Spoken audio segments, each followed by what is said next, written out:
Okay, so here we are again. What I want to talk about today is manifestation. Big surprise. Seems to be quite the buzzword today, and the buzz concept in a lot of different realms of thought. But I want to talk about it a little bit different. So when I think about manifestation, and I've thought this for quite a while, I think that real, true, uninhibited manifestation would be real time manifestation. So, real time precipitation of substance into form directly into your hands. So, I'm not talking about you want something and you think about it for a long time and eventually it shows up in your life. I'm talking about you think about something and there it is right in front of you instantaneously via your own conscious control. So, I wanted to do some research and some deep diving into what would that take to make that actually happen. And I'll be reading some of this as I can't remember all of it verbatim. But, the question would be like, what if you could manifest in real time a gold bar in your hand or a liquid substance that you could drink that provided all of your nutritional needs through the day? So you didn't have to eat, you didn't have to drink. One drink a day and you were good to go. I think that would be great. So I wanted to kind of really break it down from both the physics and consciousness angles. And this is kind of what I came up with via some research and some meditation. So part one would be essentially the scientific mechanism behind manifestation. So you have quantum physics and the observer effect that takes place, first of all. So at a quantum level, particles don't behave like fixed objects. They exist in a probability field or a cloud of potential states.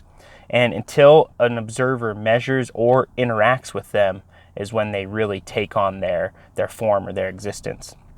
So the implications of this is reality exists in a waveform of potential, and observation collapses it into one specific outcome. And the state of the observer, you, is what affects the results of that outcome. So this is where Neville Goddard, Robert A. Russell, a lot of other teachings tie into the observer effect. They claim your assumption is the observer, and your belief is the instrument that collapses the desired reality, hence manifestation. And there's also the holographic universe theory. Physicists like David Bohm and Carl Pribram suggest that reality is not local or out there around us, but instead functions like a hologram. So every part contains the whole of the hologram, and reality is projected from a deeper non-physical order, the implicate order, as it's called sometimes, or implicit order, as it's called. The implication of this would be that what we experience as physical reality is actually just a projection of a deeper level of consciousness and energy patterns. So this echoes teachings like from Neville Goddard. The world is yourself pushed out. So literally, your thoughts, your feelings, your emotions are the world you experience. Your internal state literally projects the outer world. And then we get kind of in some more fringe scientific zones, but I think that the fringe zones actually sometimes hold the most truth. Scalar fields and torsion physics, a little bit more speculative, but essentially what this idea is that scalar energy, 0 point or vacuum energy, exists all around us, just waiting to be tapped into. So torsion fields may allow for information and form to be encoded and transmitted through subtle spins of space-time. So what this could mean is consciousness may interact with these fields to organize matter out of potential energy as an act of will or coherent intent. So this may explain how some saints, yogis, ascended masters have appeared to materialize food, gold, healing light, etc. throughout time.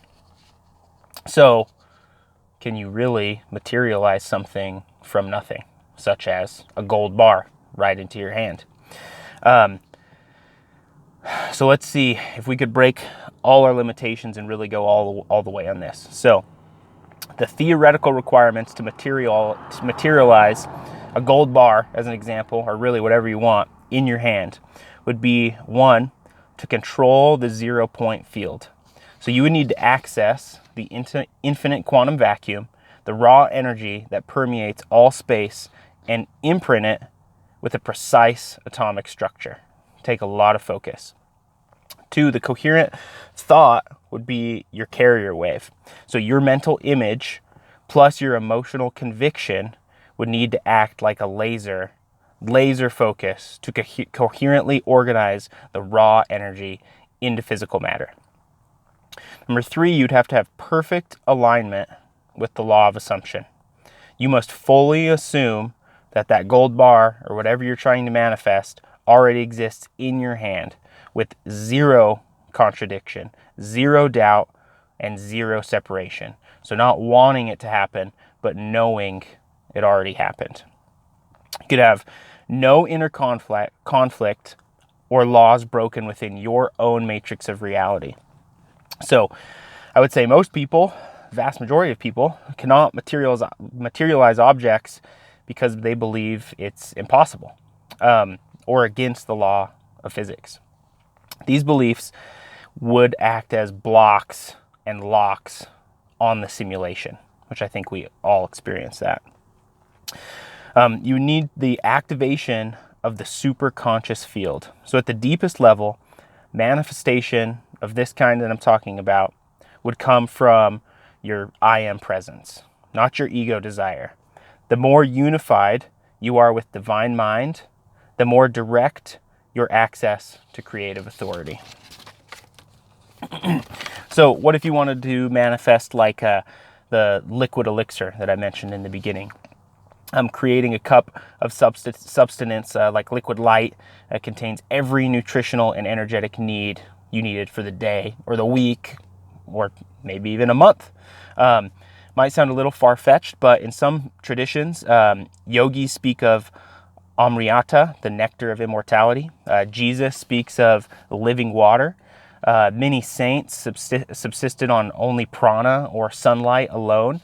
There's lots of studies where yogis essentially are locked in a room with no food, no water for very extended periods of time, and it doesn't seem to negatively affect them at all. So to manifest that, you would need to generate an internal command from pure love and unity, not lack. The frequency of your desire must match the perfected vibration of what you're calling forth. And again, it must feel normal, not magical, just natural.